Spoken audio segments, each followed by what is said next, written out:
Welcome, CvCISO podcast listeners. This is episode 26 of the CvCISO podcast. Joining me as usual, normal, is Meg and Jordan. I'm Evan.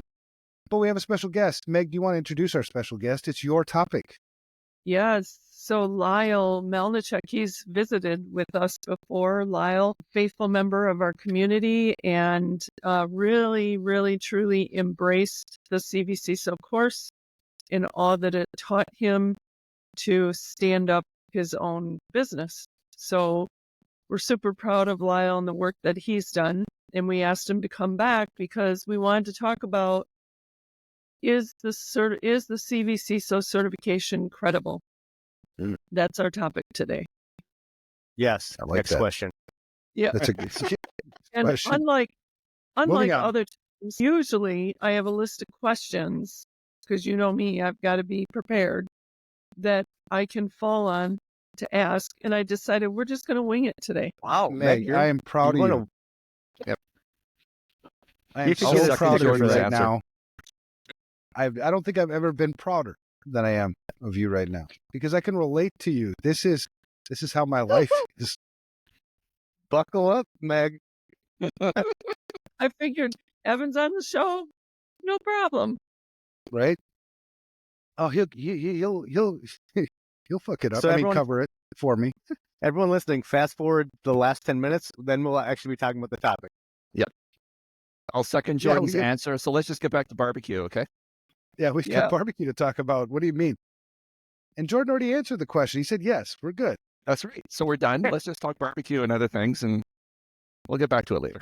But If Evan's ever not going to be here, I'm going to make sure that I have like 5 guests. I do think it's a very valid question, though. I mean, I would certainly ask that question of myself if I was a student, I think, or thinking about being a student. I would ask that question. I'd get an answer to that question first, right? From my perspective, and then we can talk about other things like that. I knew this was going to be an issue when I started it, right? When I started the CvCISO program, but I also couldn't sit back and watch the way people were doing vCISO work anymore. That's what the final motivator for me was. It was a meeting, and you had big names in this meeting. MIT was there, and they were talking about how they do vCISO work, and it was like, it's just not the way you do it. And knowing what I know from the past with FR Secure and how we built that program, and being mission driven, it's really not about money. It's about serving your clients in their best interests, and if you get paid for it, great. Me and Mike, we were talking about this yesterday in the other podcast. We're not allowed to talk sales, him or me, in our respective companies, because I give things away. So I don't give a shit about the money. It's about serving. So when I started the CvCISO program, it was, well, how would I solve this problem of people who aren't serving in the client's best interests, who are making risk decisions, out of context, who are, are confused about what this all is. So the quality of the content was all just from experience. So I knew that was going to be okay. Maybe not the quality, like the polished part of it, but I knew all the conceptual stuff was all going to work because we've done it so many times and for so long. Mm-hmm.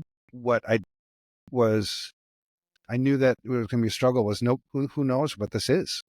Mm-hmm. Everybody's heard CISSP. Everybody's heard CISM. Everybody's heard, these CISA and other, certifications. Or even CISO. Yeah. CISO has a certification. Yeah. Well, that's what's his name? Man, I know him. I'm not going to say anything bad about him right now. Later. Because he also does the certified ethical hacker training. And I remember when he started that, and that training is for CISOs, right? That it's a certified CISO, so CvCISO.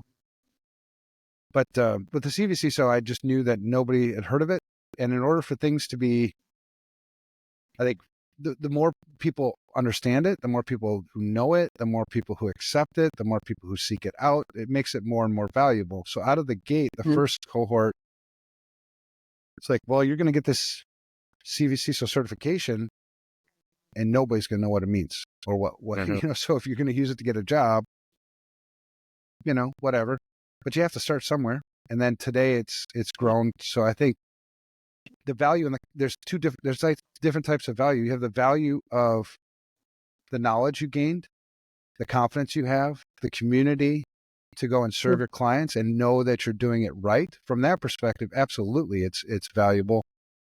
From recognition, if you're using this to get more recognition, it's more recognized today than it was when we started, and will just continue to get more recognized. But yeah.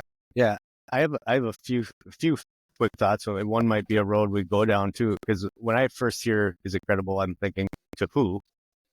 Who are you wanting it to be credible to? And then I think also that there's a lot of people whose goal is to continue to make it credible. There's a lot of people working in the background, people that have the cert that don't want it to be worthless. So like there's work being done all the time to continue that. And just like Evan said, like to me, whether you call this credible or not, it's like, to me, the training that was there was exactly what I needed. I needed to see the structure. I needed to understand, okay, what are the best ways to do this? I go back to the content all the time, like all of a sudden I'll have an opportunity of a client that needs something done. And I'm like, okay, I want to go reference, how did we learn how to do this?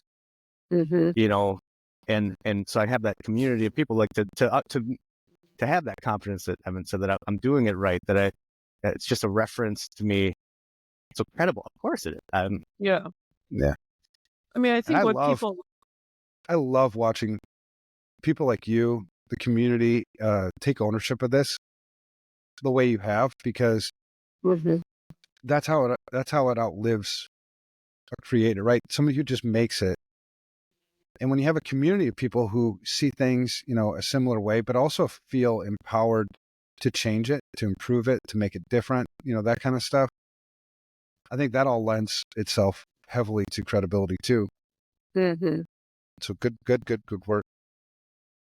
I mean, I think when people think of credible, they think of like accreditation or some type of acknowledgement, whether it's through ISC squared or something. And, we are recognized by CISA as a certified CvCISO training, which is pretty cool.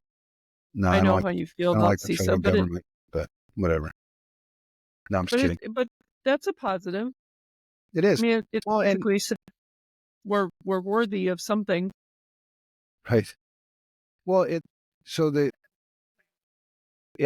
credibility so credibility comes from experience. It comes from, have you done this before? Have you been through this before?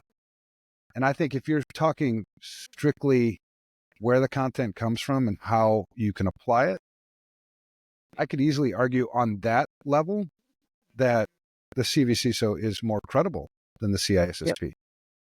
Yep. But Totally agree. If you're talking about recognized, no, it just takes time. I mean, I remember when the CISSP first came out, I'm actually that old. I thought it was a joke, actually. I was like, why do I need that? I'm pretty good at what I do as it is. But then as time went on, more and more people started to ask about it. Jobs, and I thought, well, okay, I'll give it a spin. And so I think that's what credibility is. Credibility is, what's behind it. And I think there's no question about that. It's just recognition. Yeah. And right, go ahead. Sorry, I was going to say, I think a lot of, I think people get blinded by thinking credibility has a lot to do with the 3 letters at the end of your name, right? So I think we've seen it a million times where, you'll get university graduates with a bachelor's degree in computer science or whatever, and they come to your door and you immediately put that into some kind of credible bucket per se, right? It says, oh, you got 4 years of university. Yeah, it's really, really good. Then you sit down with them and you ask them some basic questions and realize that you wouldn't put them in front of a client if your life depended on, right? Right. So, and I remember we used to make a joke about one of the first technicians I hired. He had, when I first got self-employed way back in the computer repair days, and the guy had zero. If you want to talk about credibility, someone would say he had zero credibility because he never went to university. He was old school trained and all that, and he was the best technician I still to this day I've ever worked with. And we used to make a joke, like you'd look at him and go like, no way this guy is credible at all. And, we used to laugh, you give the guy a screwdriver and a bagel and send him on his way, and you go do nothing but make money. Right. So for me, it's been more about not you are a level 3 CvCISO, for example, than it is actually integrating the model and the content to opportunities and clients. That's what's working and selling, not so much oh, you are certified in this. Right. If that makes sense, right? It's I've said it before, how great the content is in the CvCISO course, right? And how it was very easy to just pick that up and move it into real world scenarios, right? And people are understanding it more about content and delivery and what you're trying to do compared to just saying, oh yeah, we're certified, Right. we're better than the next guy because we got all of these people that have all of these degrees, right? Compared to us, a small information security consulting firm that people are going, oh yeah, I trust you, right? Because you're not selling us anything and that's what you're doing, Yeah. right? Well, Pulling you that- in on and meetings with existing IT departments and MSPs and stuff, and Yeah. going through meetings with them specific and pulling us in and go, okay, Lyle, what do you think? Right? There's that trust, right? Yeah. Because of what the CvCISO model is, not so much what's at the end of your name on a business card. Yeah. Right.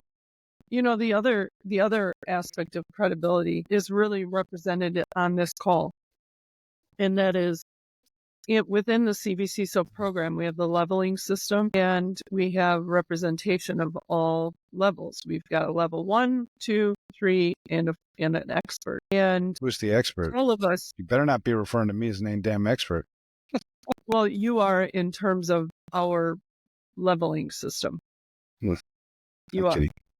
Well, yesterday it was funny because anyway, yeah, go ahead. I'm sorry. I totally interrupted That's you. okay.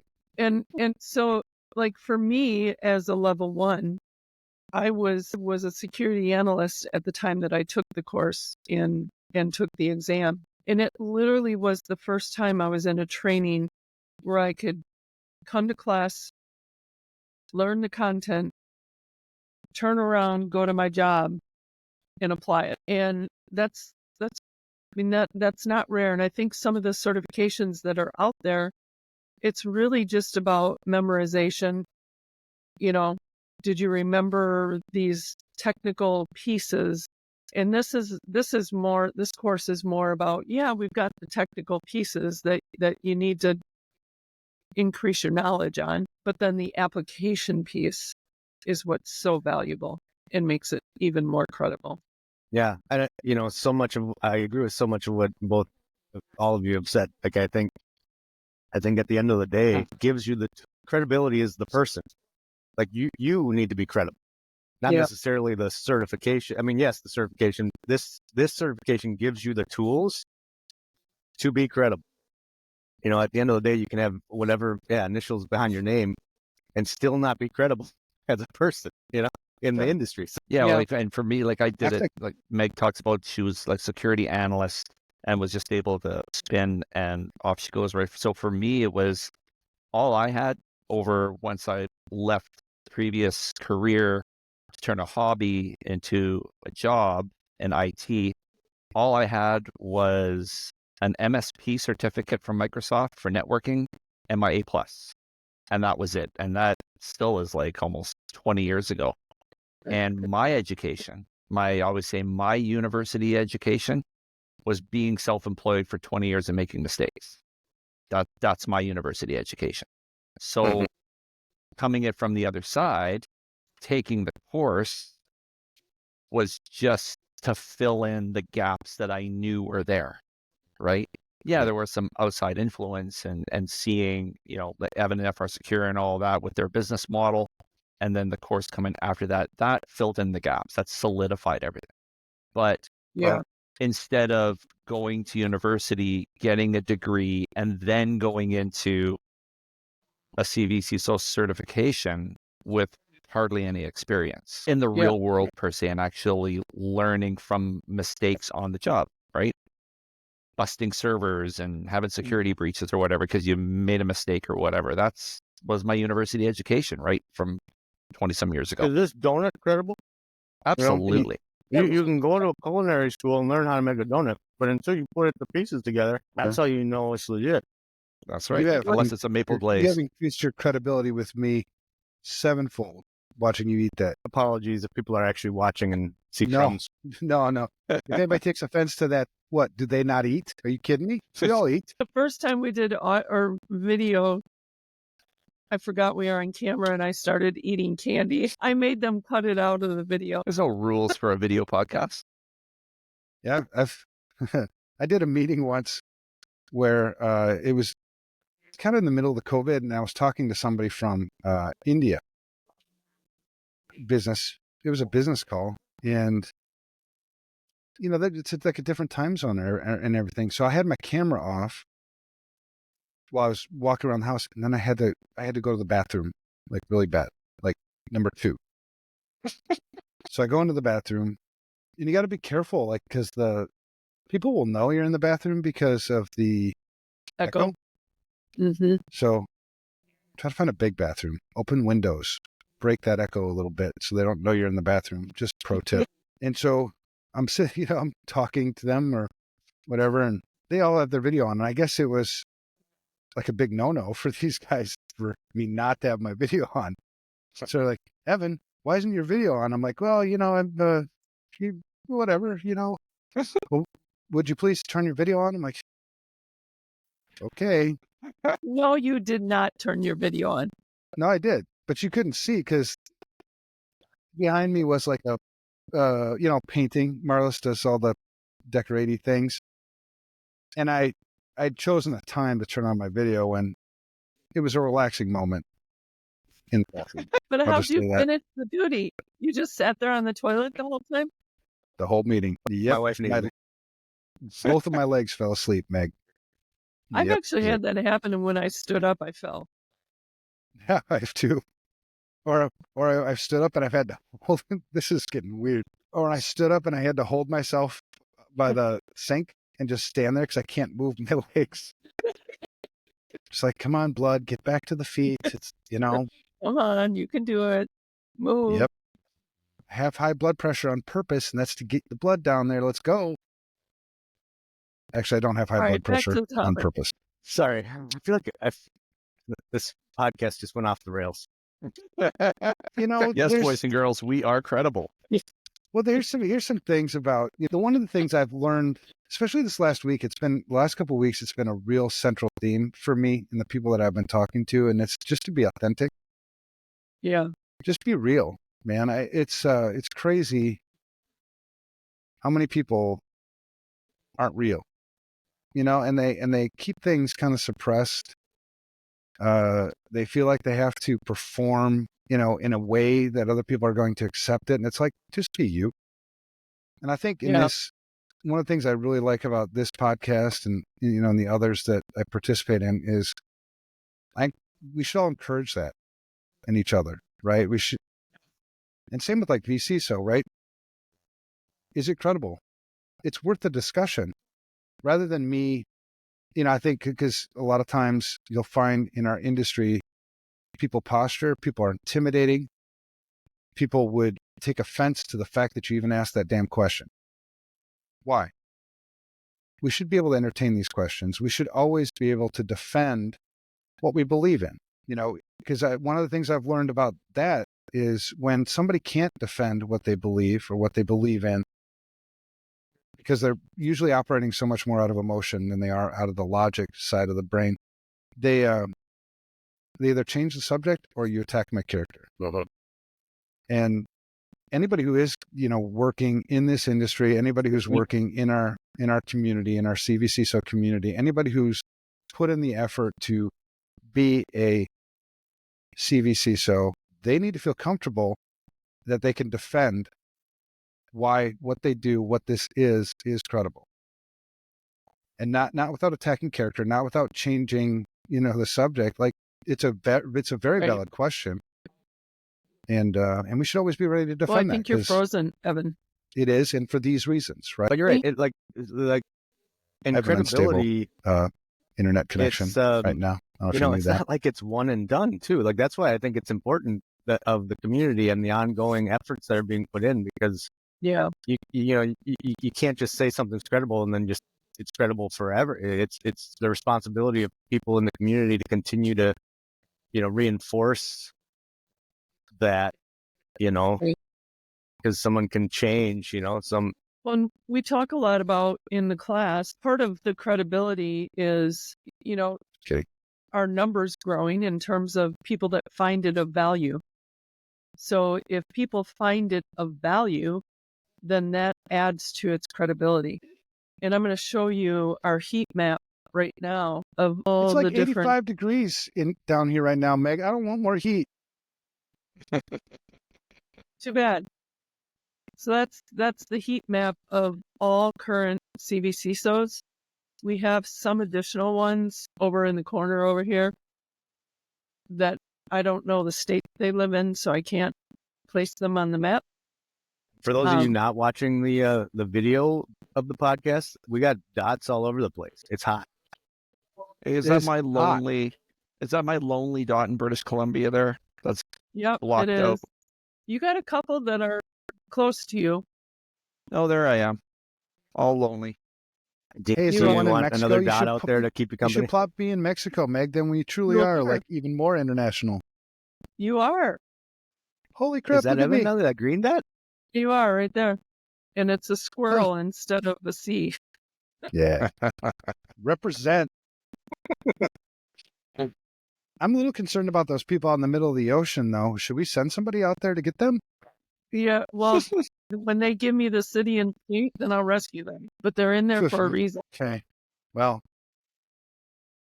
I don't know. I'm really But one of the concerned. things we're trying to do is, The ocean's and really this lends to its credibility, and somebody scary. talked about the community, is right now we have a really high concentration in Minnesota.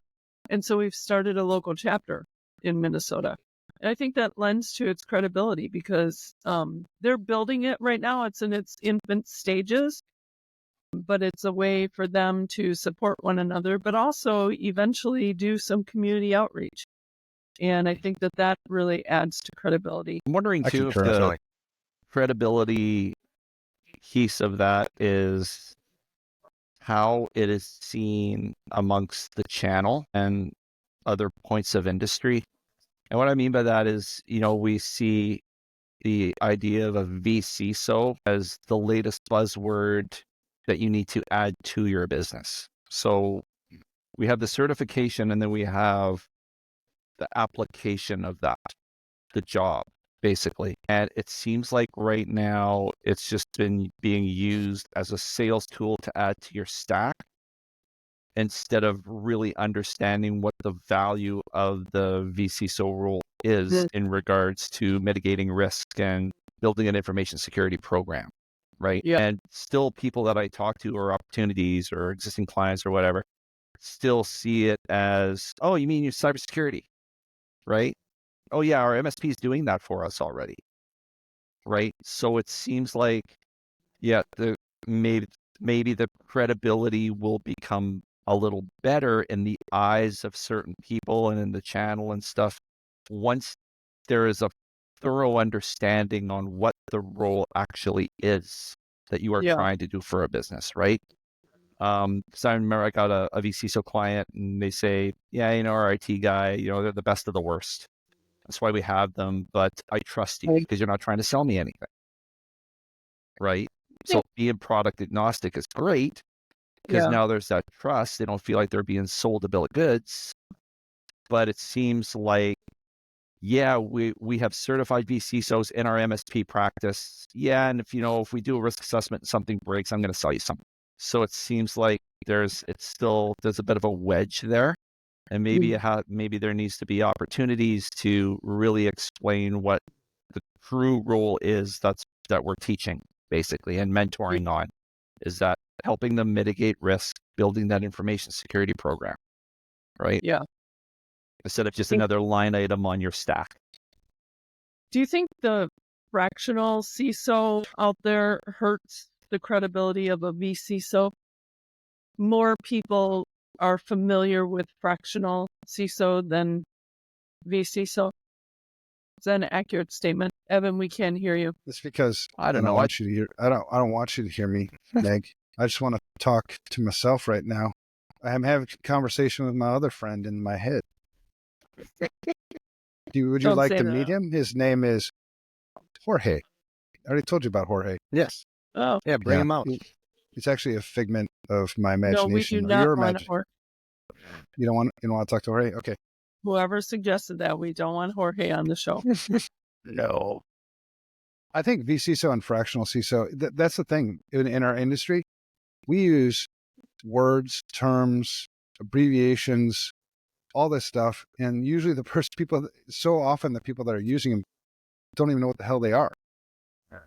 That's why we start with, when we talk about the CvCISO program in the first training class and throughout the training class and after the training, we continue to reinforce what a vCISO is, what a vCISO does, what the purpose of a vCISO is, which is, two things. I say it so many times, I feel like, oh my God, I'm saying it again. And people are like going to get pissed because I say it so much. But we consult the business to make good information security risk decisions and we implement those risk decisions. That's what we do. And we go through those 4 different types of, vCISOs.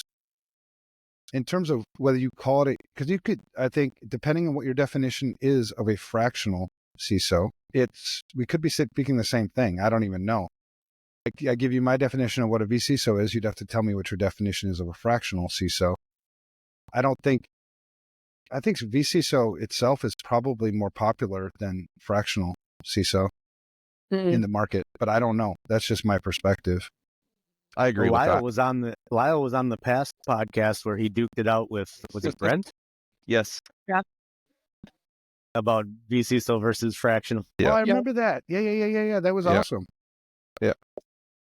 I felt they were one of the same. I think so too. Yeah. I mean, it depends. And I still you do, just have to have because that. You have to have that conversation to get to what you're talking about, right? Yeah. Right. Because even if you look at, I always refer back to the channel because I still think they're the biggest force in defining what the vCISO is. They say it. You need to add vCISO services to your service offering. It's always vCISO, not fractional. It's vCISO. They just pound it in, right? You got this platform, so you can do this and that and this and that.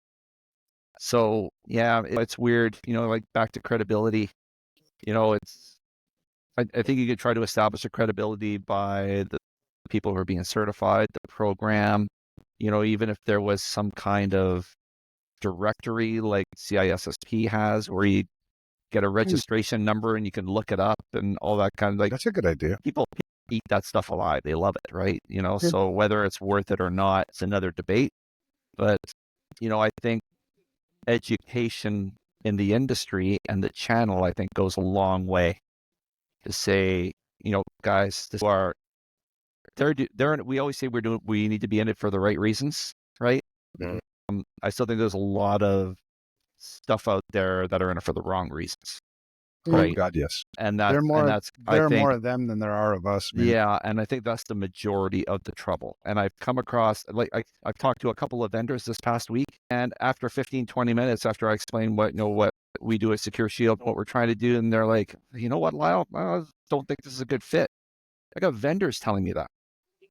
And then I get off the call and I have a big belly laugh, right? When no one's watching, is like, this is great, right? Other people go, well, this sucks because, the vendor doesn't want to do anything. I say, no, this is great because it just shows the value in what Security Studio and the vCISO training is doing, right? And the content and building it into that certification. Getting rejected by vendors, instead of you rejecting vendors, I think is fantastic. Me- Right. And I tell them all the You time, I should go, pick up the hey, phone I'm sorry, and call guys. them every day. Well, yeah. And it's like, oh, no, it's a good fit. And I laugh and it's like, well, I'm sorry, guys. I know we do things differently. Sorry about that. You know, You maybe mean next time. the risk assessment? Is that what he The means? vendors are telling me that what we do as Secure Shield in our business model is not a good fit for their product.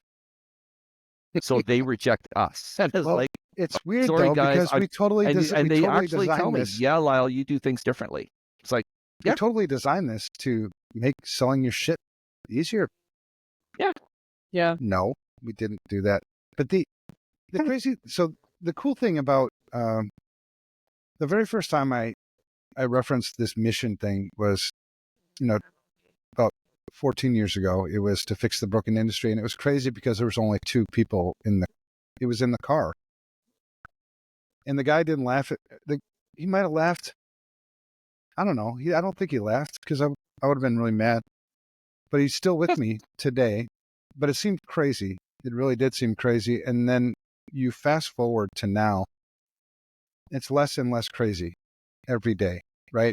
The more and more people that get involved in doing things right, in not taking shortcuts, and not selling people things that they don't need. All these things that we do and that we stand for as, CvCISOs, it's less and less crazy. Even FR Secure, it's so non-conventional in this industry, right? To approach things the way we do, that it took a while for people to realize that we weren't full of shit. Like, we really meant this. This is actually the way you do it, and challenge it. Ask us questions. Ask us the why. We can defend it. It's actually the only way you can do information security, is to treat it like risk management, is to go through this approach.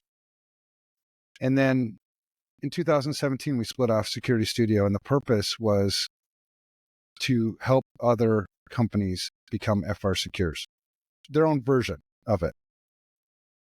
Because the truth is, a single company can't fix the broken industry. And the point isn't to grow the company and make as much money as you can. The point is to get us working together the same way, because everybody benefits when we do that.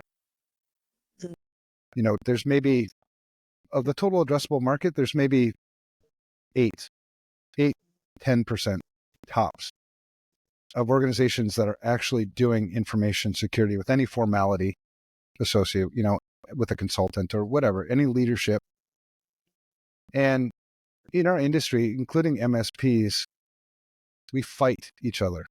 I mean, to the death almost, for that 10%, which is just stupid.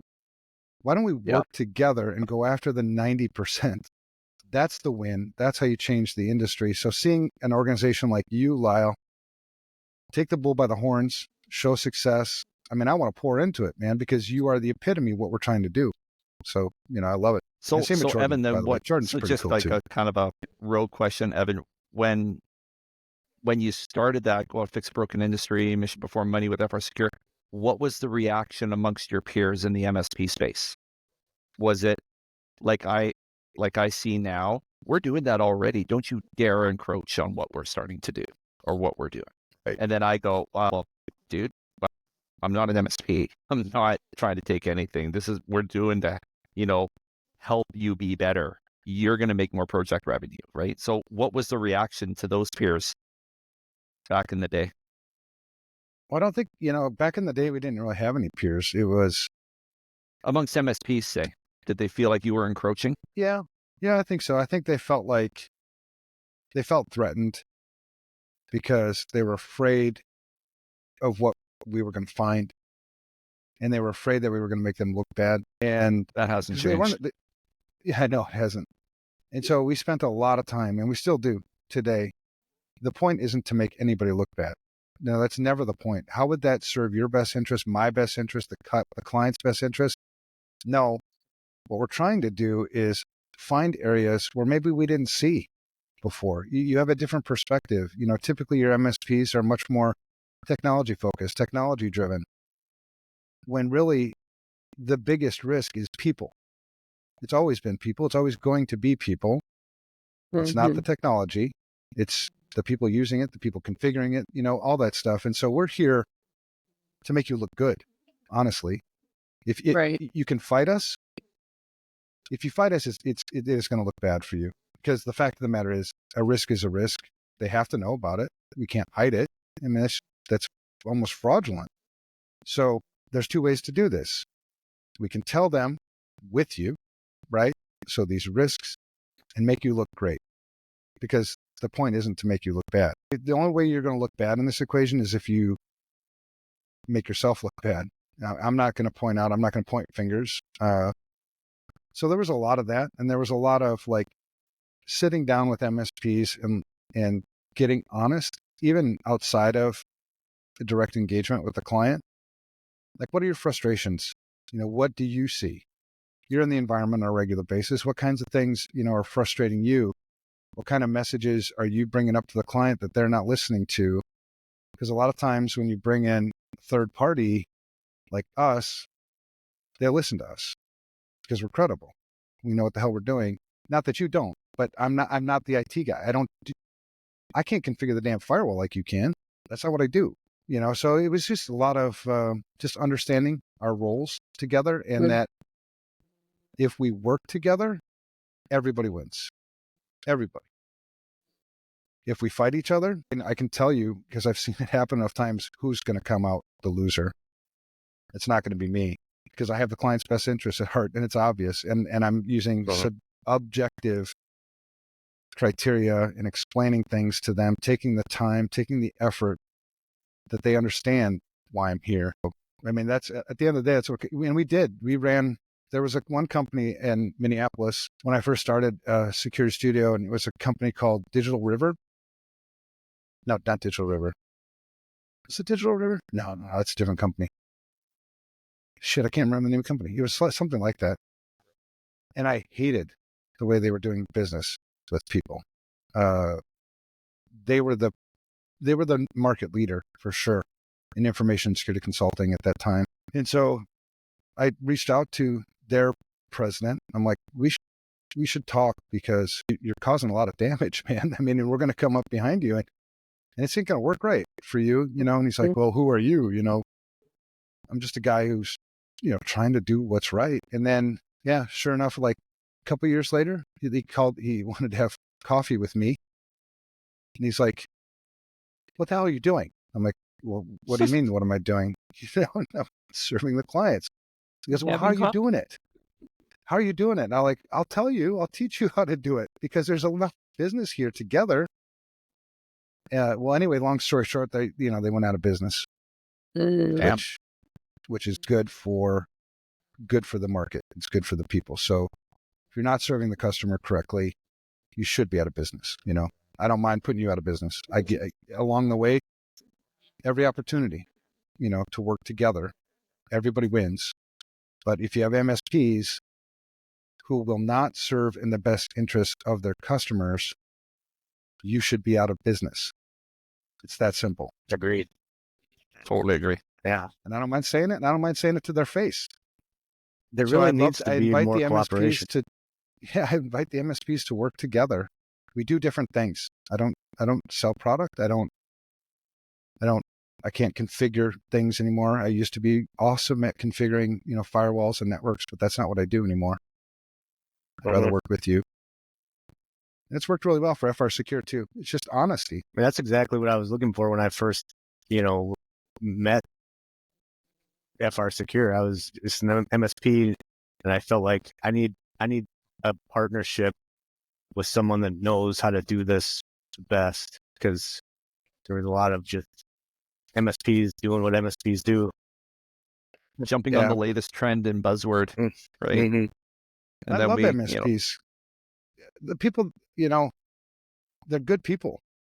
Everyone, I mean, almost most of them, are really good people. They seem to be more like down to earth, less sophisticated than they come off as. They're good people. And I think when you have the opportunity to just talk with them, because when you think about MSPs, like there's lots of them that I recall, like one big one, and two of them, actually, two of the biggest ones probably in Minnesota. They started off like selling typewriters, maybe, or water, and then they moved And then that became commoditized. So they were starting to lose money, right? The margins got tighter and tighter. So then they moved into printers. Let's start selling printers. We'll install printers. We'll service printers. And at the beginning, that margin was nice and fat. And then again, people aren't putting in those big damn printers anymore. So that business eroded. And then it was IT. You know, they always kind of seem to be in this like rush to survive mode, as opposed to, why don't you build a viable long-term business that's never going to go away? Everybody will always need information security leadership. And here's the truth for the people that are money motivated about vCISO. It's all monthly recurring revenue, which for a business person is the golden nugget. It's long-term contracts. Most of FR Secure's contracts are 2 and 3 years, right? And so long-term predictable income, which is like, hello, sign me up. And the greatest thing beyond that, the margin is 45 to 55%. So for an MSP, if you actually wanted to do this right, it kicks the shit out of any business model you're doing right now by selling any products. It takes time to build that, but that's what I want people to do. I want people to enjoy that success, because that's the win-win-win, right? I'm winning because I'm able to pay my employees well. I'm able to give them, I'm not money motivated. You give me money, I'm pissing that shit away now because I buy stupid things. Don't give me money. I don't want money. Give it to my employees, improve their lives, grow the business, invest in other people. I know I'm preaching a lot, but for any MSP who thinks you got the business model, look at your past. It didn't work here. It didn't work here. Now you're just repeating the same damn mistake. You're still selling product, but that margin is going to get tighter and tighter. Mm-hmm. People like us are going to come around and say, why are you buying that stupid shit? You don't even know how to use it. So long-term business, do what we're telling you to do. So we want to talk credibility. Here it is. I also think, we have a wide variety of participants, people who join the class, from high levels of experience to people like me that are very new in the industry. And I just ran some quick numbers here. 72% finish the course. I think that's a pretty high number when you really consider the number of people that join a course, and then it's awesome. Like, oh, and that's 10 weeks long, 6 hours a week, plus homework and 150 question exam that has to be done in 3 hours. And then from that 72%, 61% actually take the exam. 61% of the whole group. Yeah, that's cool. So I think those are pretty good. Pretty good numbers. That's pretty good. Well, because it's all these things. I'm just starting. It's all the content, right? It's all, what the vision is, and they'll say it changed, to fix a broken industry, right? And developing that trust and credibility and likability that you need when you're working with your clients or prospects, or it's all about the content and what the end goal and the achievement's going to be. Yeah, and I feel like for me, when we're talking about the credibility of the course, I think about two questions. Did it add value to my career? And the answer is yes. And would I recommend it? And the answer would be yes. Mm-hmm. So that to me means it's credible to me. I would say it's almost a prerequisite to getting into this type of a business. If you want to be a vCISO, this is going to be the best thing from my perspective to prepare you to do it well. Yeah. Well, and always being, I was talking last night with Oscar Minks. I love those times, right? It's the InfoSec to Insanity podcast. And we were talking about, posturing and expert, right? I've never felt good with that word, even being in this industry for 30 something years, right? Because we're always learning. And I can't tell you how much I've learned. If you really want to master something, if you really want to teach it, teach it. The CISSP mentor program, I feel like I could, I'm pretty sure I could teach that entire class without any book, without any slides, because you recycle it. You just keep going through it again, right? The more you teach it, the more you learn it. Mm-hmm. And It's true. and I think the same thing with, the CvCISO program. The first class, Meg, you were in that first cohort. I was creating Mm-hmm. content on the fly, the whole course, Mm-hmm. which was, I think, the stupidest thing I've ever done, honestly, because it was a lot of pressure. It was like, oh shit, my slides aren't done yet. But then you see the fruits of the labor Mm-hmm. of the people's lives that have been changed. Like Meg is one of the most, I constantly encourage her to continue to share her story because it's inspirational. She doesn't realize how inspirational it is. She's a female in this industry that's male dominated. She's a career changer in her mid 50s, late 50s, whatever. How many people have you talked to just over the years? When I talk to them about information security, they're saying, I could never do that. Why the hell can't you do this? They're like, well, I'm not technical enough. 80, 90, I don't know, some huge percentage of the work we do in this industry has nothing to do with technology. Yeah. I mean, the end result, right? But it's the people stuff. It's the logic stuff. It's the critical thinking stuff. It's the risk assessment stuff. It's the making risk decisions. It's the communication. It's so many other things. So I think that's what also helps to make this credible is people can relate to it. Mm-hmm. They can see themselves in the equation. Lyle, you're also very, very inspirational because you shifted a business.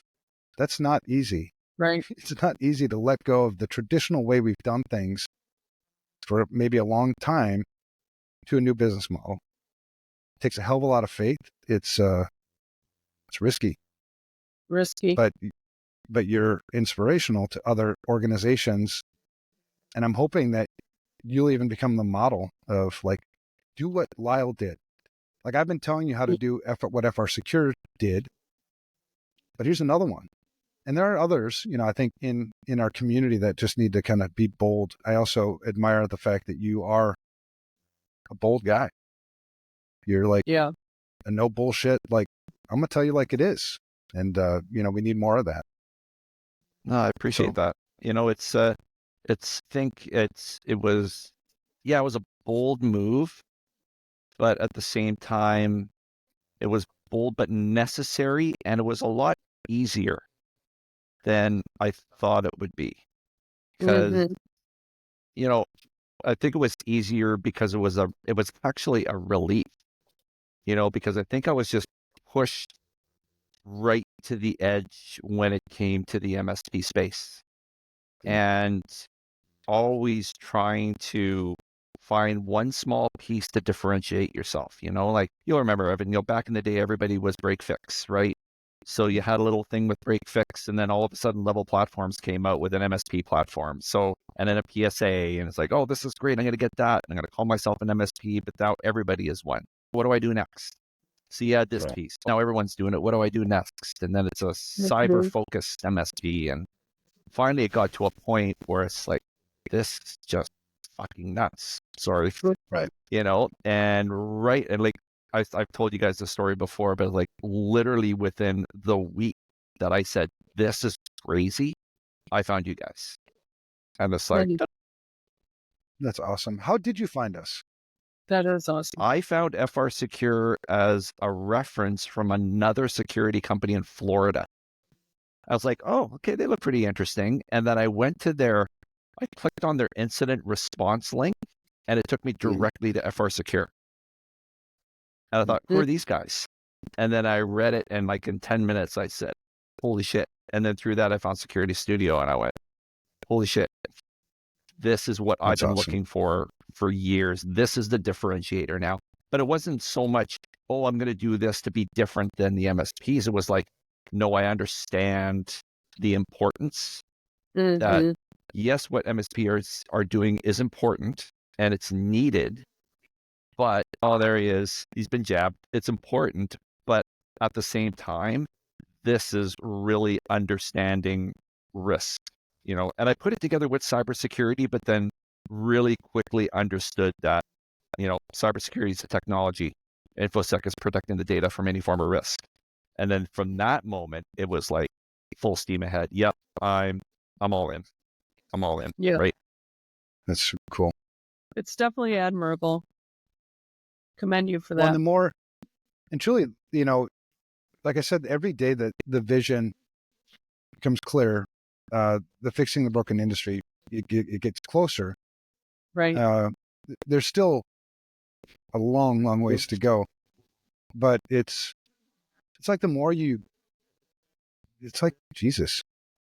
It's cool, man, because I'm not that smart. If you know what really goes on in here, you'd be like, how does a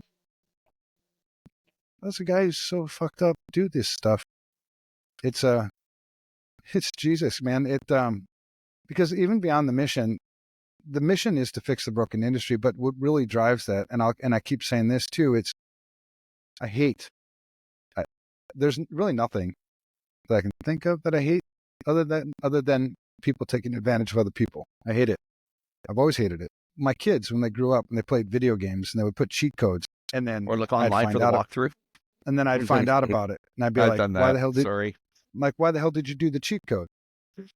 Well, I wanted to unlock the gun. I'm like, "Then earn the damn gun." Yeah. You lost all the value you get, the satisfaction of earning it because you cheated. And the credibility.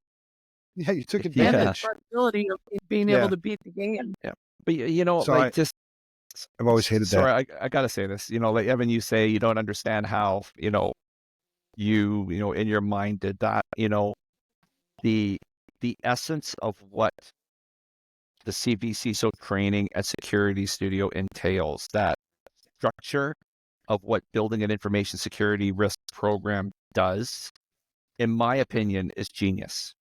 Because you look in moving to this platform and this business model and looking at other platforms that I knew I would need, they were all rubber stamped with the same processes, right?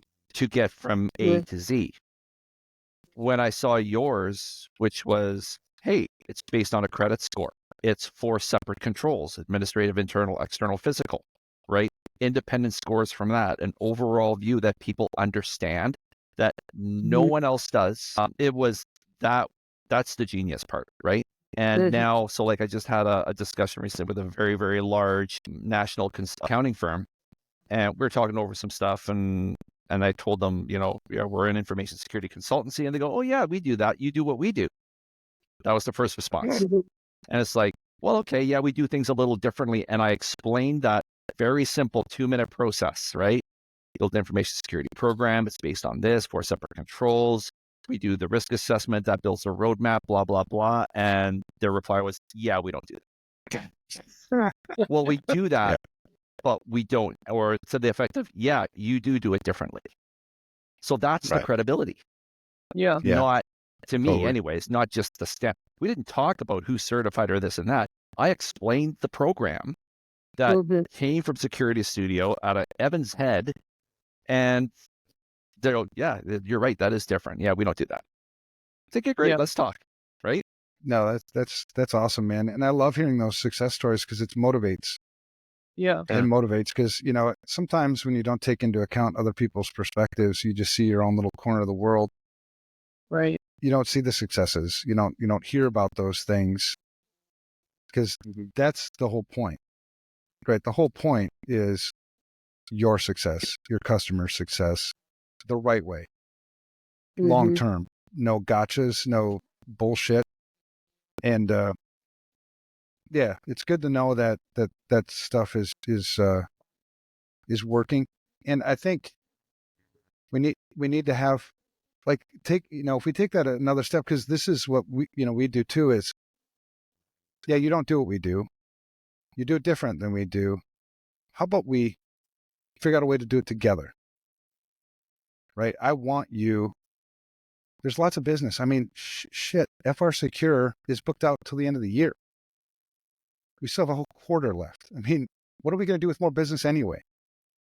And, and that leads to a whole nother discussion about hiring more people and all that stuff. But when you do that, it cuts, start losing, your profitability I'll take numbers, some of those. Well, and that's it, right? So then we're thinking at FR Secure, do we start opening some, sharing business? Because that's another part of the vision, is to make some people so successful in the community that we share business amongst each other, because we trust it too. Yeah. Like if I shared Plenty of business business. if I shared business with Lyle, I don't have to feel threatened that Lyle's going to take my business, right? This is what Lyle is working on a project. Still maybe my customer, still maybe not. But either way, we have this trust amongst each other that we can, work that stuff out in the best interest of the customer, not me, not Right. you. And yeah, because there's so much business, and people that can't get the business, it's like, how are you doing? I have a son who works in another security company, not ones for me, and they're laying people off left and right. Now we went through a layoff at Security Studio, but it was by choice, and it was, I think, for the right reasons for the mission. It wasn't forced to do it. But they keep bleeding staff, and it's a consulting company. I'm like, well, what the hell are you guys doing? It's like, I don't know. Right. I'm like, do you have a mission? I mean, what's the purpose of all? I mean, I don't understand what the hell. And they won't. Every time my son brings up FR Secure, they admonish him. He's not allowed to bring up FR Secure. He's not allowed to bring up my name. And it What are just they shows so like, afraid of? well, I think they're afraid. They view it as competition. Like, well, we don't talk about FR Secure. They're competition. It's like, we're not competition. Right. The best, what was it? Michael Phelps. There was a meme that went around that said, winners focus on winning, losers focus on winners. Great So point. I don't, That's really, well, I got to digest that for a bit. yeah, I don't focus on what other people are doing. I just try to be the best me I can be. So he's And another basically saying benefit- losers focusing on winners is envy. Yeah. Jealousy, envy, yeah. Which usually maybe. doesn't get anywhere. Well, it also Whereas- leads to imposter syndrome. A lot of people have imposter syndrome in this industry, and people are, I think they're surprised to know that I don't suffer from imposter syndrome. I never really have. And the reason why I don't is because I already know I'll never be the best security guy. I'll never be the best father. I'll never be the best CEO. I'll never be the best pen tester. I'll never be the best teacher. I'll never be the best anything except for the best me. There'll never be a better me. True. So why the hell would I try to be the best at something else? Why don't I just work on being the best me and take that to your business too? Why do I care? Man. I'm not trying to do what they're doing. I'm trying to be the best that we can do. It's weird. Amen. I preached a lot this morning. I have one question. I know we're probably out of time, but like I back to like the credibility thing, because I'm just curious. We can probably wrap this up in a minute.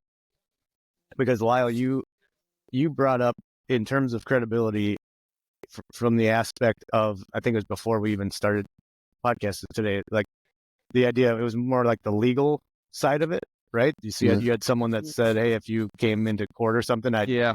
beat you. Like, so I'm just curious, like,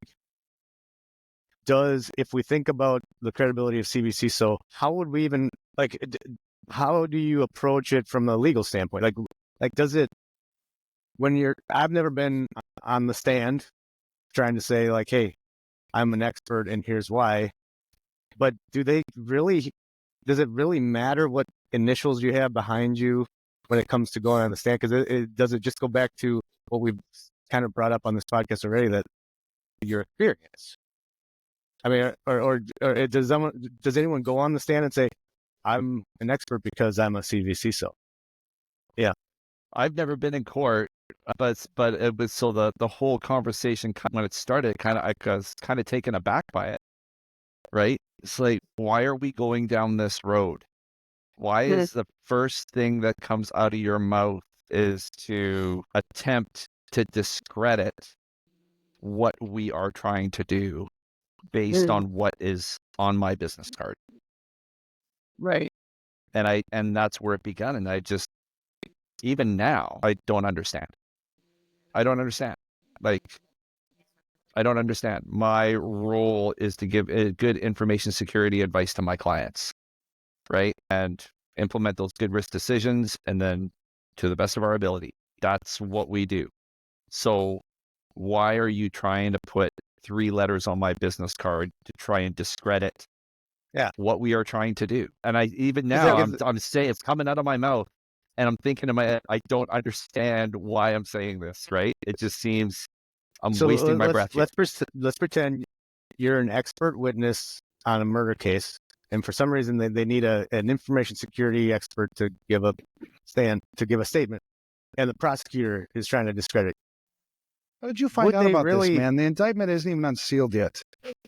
Like, how often do they research the training program versus real life example? Like, I just don't see a prosecutor going up there and saying, so it says you studied the CvCISO course. We heard that's not credible. Yeah. You're absolutely right. It's just, you say, pull me on the stand because I cracked the phone and I needed to give the data on the text messages on the phone to a prosecutor. So what's he going to say? Like, well, I cracked the phone. Here's the data. You're trying to say that I did it wrong because I'm not a CISSP? That the data I got off the phone is not credible because I'm not a CISSP? Like, here's the data. I cracked the phone. Or because I don't work for the FBI? Like, Right. make it make sense, please. Well, and truly, the reason the reason why this was, I think, brought up in the first place is a sense of it's a threat to the person. So typically, that's why people, when somebody's doing something good, and you want to take them out at the knees. Sometimes it's jealousy, it's envy, but either way, it's a threat. And the reality is, having been in court enough times, about half the time by choice, half the time not so much. We talk about this in the CvCISO course. Maybe we need to, it's a good point. Maybe we need to talk about it more. But really, the 3 parts to the legal system in the United States, you've got civil, criminal, and administrative law, right? If me as a practicing security consultant for a company, I'm not going to be prosecuted criminally unless I really did something stupid. Like, it's damn criminal. That's a really high bar to get over, for a prosecutor. The others, the one that's probably the most common for a vCISO to maybe at least hear about would be civil, where it's their lawyers, your lawyers. It's preponderance of evidence. It's tipping the scale one way versus the other. Now, if my counsel doesn't view me as being credible, I won't be brought up.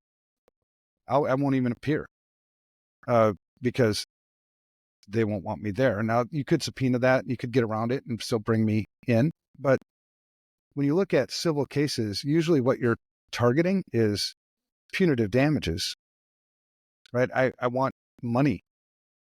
I want you to pay me for my loss. If you look at the parties involved in a breach, why would I go after the vCISO? There's no money. I mean, it's stupid for me to go there. So the person is going to be probably liable, or, in terms of, the parties that are fighting each other, it's going to be the company, maybe that you represented, and they have to defend themselves. They might use you in that equation. They may not use you in that equation. It's really up to them. But as a vCISO, if I'm consulting you to make these good risk decisions and you make the shitty risk decisions, that's on you. It's not going to come back on me. So, and even then, the negligence is a pretty high bar, right? Or a pretty high bar right now, because the legal community doesn't know what the fuck they're doing. They like, let me, who's ultimately responsible for information security? Well, this is the board. Well, then why aren't we holding them accountable? Why aren't you prosecuting, and why aren't you working that level? And they don't have a really good, answer to that. They go after the CISO, not the vCISO. the CISO, and even on the CISO, it's not as simple as and CISSP and all of that, and all the court appearances I've been in, all the depositions that I've never have I ever seen. Well, you don't have your CISSP. You must not be credible. It's just it's All right, bullshit. we are reaching the end. So why don't No. we give our parting words of why the CvCISO program is Start I'll with go Jordon. first. I've already said it because it's been valuable in my career and my life, and I would recommend it. Yeah. Without it, I would have never changed my business model. awesome. I think for me, it has to do with just as a former educator, I think this industry is really big on certs. I mean, it just is. But I would say, all the certs that I know of, they're built on theory and not practical application. And I think the practical application piece in this certification adds a ton of credibility to the program. Yeah, you got to be able to do what you say. Exactly. Seems logical. And I don't think it's credible. I think it's all just a bunch of shit. Oh my gosh. I'm a really good social engineer, and I just want to thank you for buying into whatever it is It's the I'm greatest selling. con job in the history of the universe. I'm cutting that out of the video. No, I absolutely, whether it's credible or not depends on your perspective. From my perspective, I can't think. It's everything that I know about a lot of these things, about what I've seen work and what I've seen not work. And it's all truth. It's all honesty. There's no, ulterior motive, I think. So I'm trying to do and I've tried to do everything I can to make it credible. At the end of the day, credibility comes down to whether somebody else accepts it and and is willing to trust in it. So Yeah. I think what makes it credible, just, the one last word, it's not, the credibility of it is actually taking the content and implementing it. Mm-hmm. So what I've done by taking the content and implementing it with the client, as we're having when they've engaged us for a vCISO engagement for say 1 year, for example, we have credibility with that client because of the program we are doing. Never is it asked, "Hey, Lyle, you certified?" Right. We get engaged, we talk about the program, and we build that trust, credibility, and likability because of the content and what we are trying to do, right? Yes, the vCISO course in Security Studio has been integral in building that, but that's where the credibility lies, I think, right? love it. And having the certificate and making stickers, which are awesome, by the way. I want some. Yeah. If it's There not you credible, go. what do you call Can this? you make me like a couple of those? Send them my way. And then I'll send you maple glazed donuts from Tim Hortons. That's a good All trade-off. right. And that's the Deal. credibility, right? That's the credibility, not what's on my business card, right? Amen. You guys can each look forward to getting your Lego block. Hey, speaking Nice. of Lego, for my birthday, Oh, when was your birthday? August 13th, Indiana Jones Lego. Way. There we go. That looks like fun, Love man. it. Showing a lot of chest in that picture. I don't know. Nice. All right. Yeah. Thanks for joining us today. We will see you next week. Enjoy Yeah. your weekend. Ciao, Nice. guys. Take care, guys. Bye. Bye.